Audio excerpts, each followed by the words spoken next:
Otras veces, siempre de noche, entré al predio del hogar escuela por la calle Maipú. Me metía y caminaba por dentro en el oscuro y llegaba hasta el IFDC. Otras veces también llegué a subirme al techo de noche. Quería ver qué pasaba y cómo se veía el instituto. También caminaba alrededor sin miedo. Una vez vi personas dentro de un aula, pero el IFDC estaba todo cerrado y a oscuras. No tenían que estar, pero yo sé qué hacían porque los vi. Yo sé que hacen muchos ahí. ¿Qué se creen?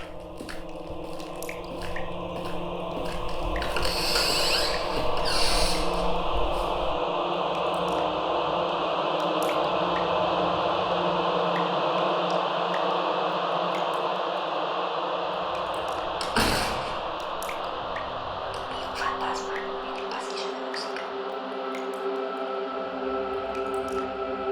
Salvarnos